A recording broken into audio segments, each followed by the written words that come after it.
Here we go. Steve Bannon, as Trump famously called him when he turned on him, Sloppy Steve. Sloppy Steve Bannon. Apparently Sloppy Steve is back in Trump's good graces because he relentlessly jerks off Trump even after Trump throws him under the bus.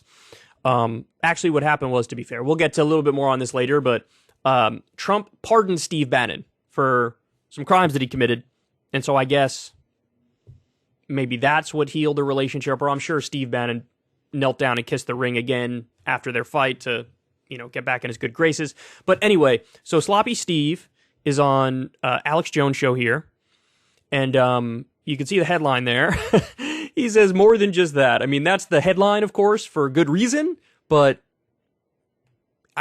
let's just break this down. Let's go. Let's watch. And I agree. I do not think it's beyond this administrative state and their deep state apparatus to actually try to work on the assassination of President Trump. I think everything's on the table. I think his security ought to be at the highest it's ever been. And honestly, I think us to actually try.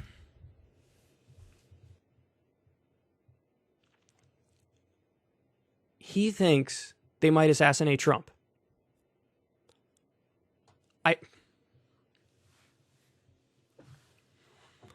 Look, Trump is a president who super served the establishment.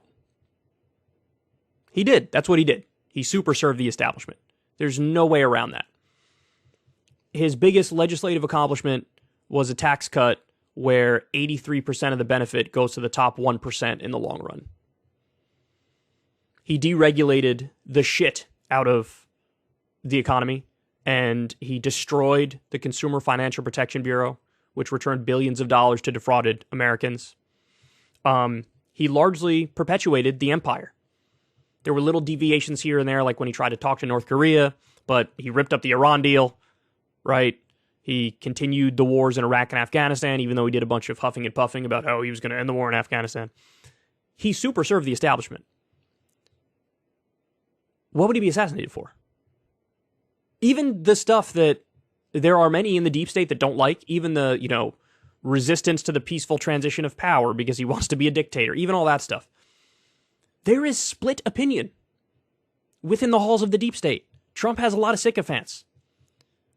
So in other words, this argument of Trump is so anti-establishment that he might be killed by the establishment. Steve, he is the establishment. He's one wing of the establishment. The way that these guys see Trump is astonishing to me. They think he's like this anti-elitist crusader. He's the epitome of an elitist. And what evidence is this based on? Oh, they might assassinate him. Look, everybody's crying and whining and bitching and moaning about this FBI raid. Hillary was also under FBI investigation, and it wasn't even that long ago. Now, ultimately, Hillary was cleared in that investigation. I think she's guilty of other crimes that they didn't even go after her for, right? But there was an FBI investigation of a high-profile political figure, and then, nothing ended up happening. The same thing might happen here with Trump. It might. It might.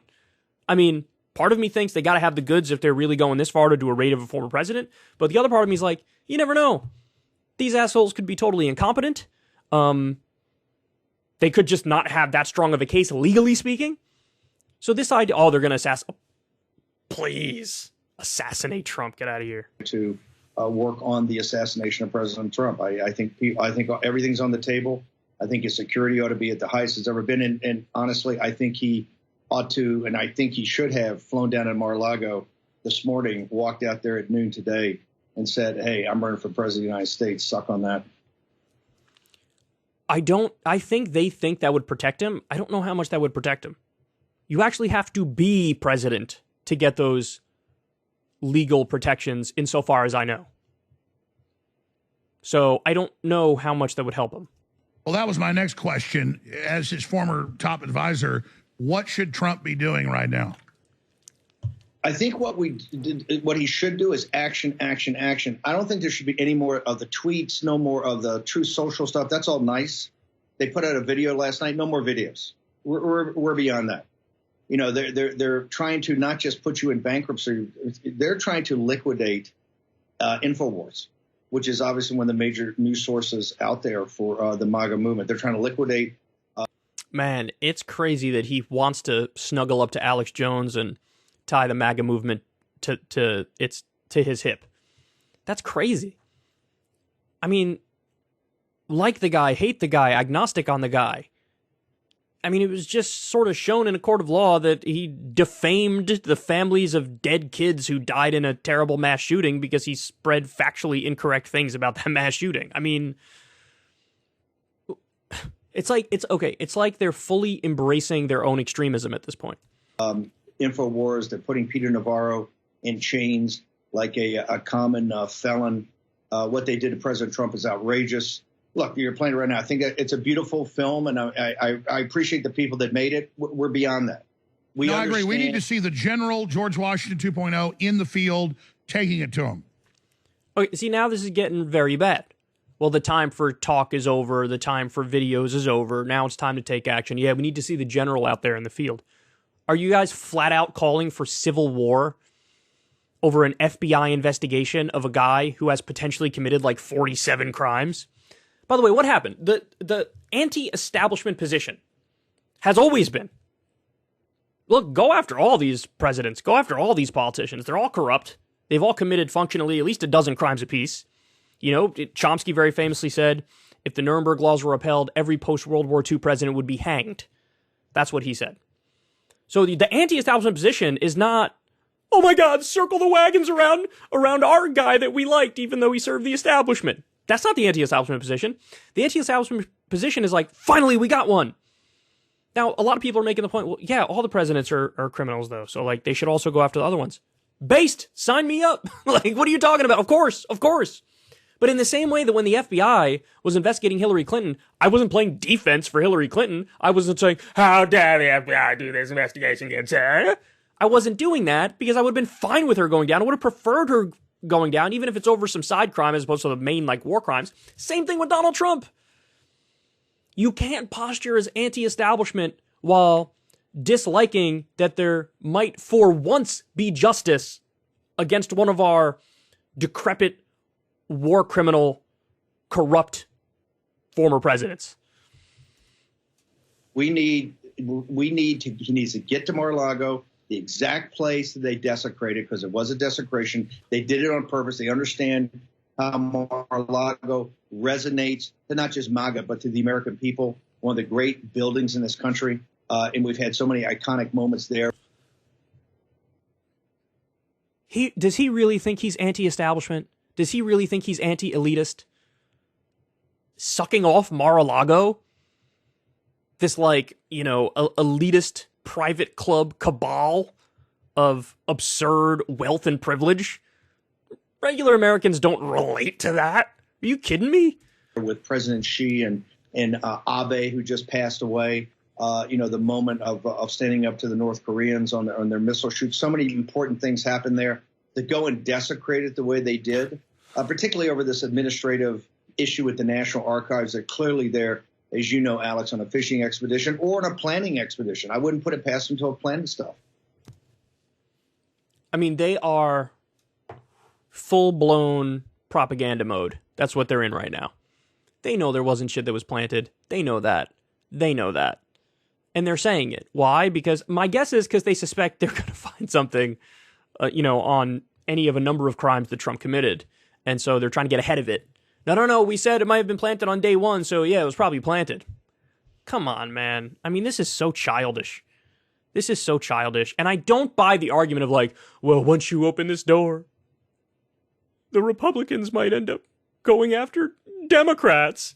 They go after them no matter what anyway. There were 714 investigations into Hillary over Benghazi. And by the way, okay, fair enough, good. I just told you I want all these people to go to prison anyway. So, number one, if they do end up going after Democrats and it's for legitimate things, that's based. Number two, they were always going to do that anyway. So, look, justice is supposed to be blind. You're not supposed to carve out a special status for elites because they're elites. But now a lot of people online are functionally making that argument of like, carve out space for Trump to do whatever because he's got a very strong movement and you don't want to like fire them up. Please.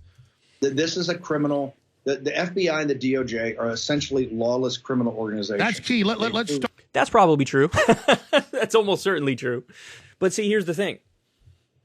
I dislike the FBI, the DOJ, the CIA, and Donald Trump, because that is the anti-establishment position. So I say, just like that meme, let him fight.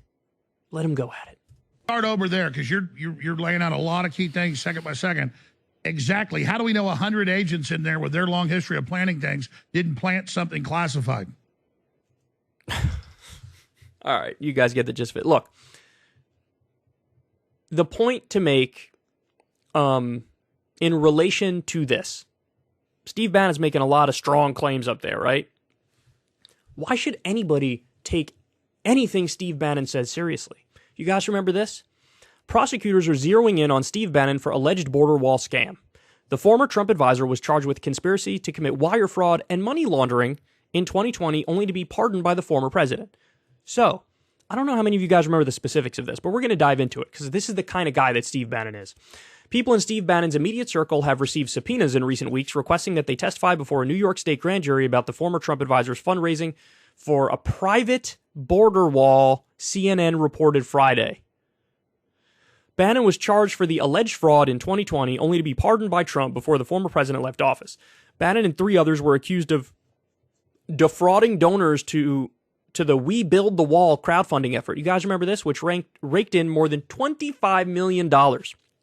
Prosecutors in the U.S. Attorney's Office for the Southern District of New York have said Bannon used $1 million in funds to pay co-conspirator Brian Kolfage for his personal expenses, despite donors having been told that all the money would go directly to the construction of the wall. According to the 2020 indictment, Kolfage used this donation money for home renovations, a boat, jewelry, plastic surgery, and paying off credit card debt, among other things. In a 2019 video clip from one of the group's Wallathon fundraisers, Bannon actually jokes about taking money from the We Build the Wall effort. Quote, "We're off the coast of St. Tropez in southern France in the Mediterranean," Bannon crowed. "We're on the $1 million yacht of Brian Kolfage." Brian Kolfage, who took all that money from We Build the Wall. No, we're actually in Sunland Park, New Mexico. Kolfage, along with co-defendant Andrew Battalato, pleaded guilty in April to 1 count of conspiracy to commit wire fraud. Kolfage also admitted to filing a false tax return. "I knew what I was doing was wrong and a crime," Kolfage told a judge. The pair are set to be sentenced in September. A 4th person charged by federal prosecutors, Timothy Shea, is on trial after pleading not guilty. According to CNN, Manhattan prosecutors are awaiting to make a decision on charging Bannon until the cases against his 3 co-defendants have concluded. Quote, "We Build the Wall didn't result in much wall being built." This is the most important part. "About 1 mile of fence was put up on private land the group bought in Sunland Park in 2019. Bannon said then the project cost $6 million. Okay. $6 million of the $25 million that they raised was spent. Where'd that money go, Steve? Where'd that money go? Where's that $19 million at? We know where $1 million of it went to, Kolfage, for him to, get a yacht and do all these fancy things, because you guys lied. So where's the other $18 million? Where is it? Where's the $18 million that you raised for the privately funded border? By the way, people should have initially known the second that they looked at this. It was a scam. Why? You can't just privately build a border wall. Guys, there were Supreme Court cases on whether or not the individual states have a right to build their own border wall in their state, but on the southern border of the U.S. There were Supreme Court cases over that. So the idea that you could just privately build a border wall, what? You have to there are all these legal processes to go through, and you need to purchase the land from whoever happens to own them. And then there would probably be permitting on top of that would need to be granted. The idea you could just crowdfund a border wall all across the southern border? How did people not realize that this is the world's most obvious scam? And now 18 million of the 25 million is going gonzo. And Sloppy Steve is still out there in public talking and acting like, he's a truth teller. Why would anybody trust a word this guy says? He was pardoned, but yeah, he was going to go down for fraud. Unbelievable, man. Unbelievable. So anyway, these are the people who are still dominating the right-wing discourse. And so we're not in a healthy place. Let's just say that.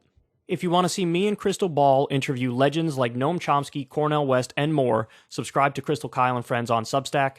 $5 a month gets you the video version a day early. Remember, we take 0 ad dollars for this podcast. Or you can sign up on Substack for free and get the audio version a day later. Link in the video description box below.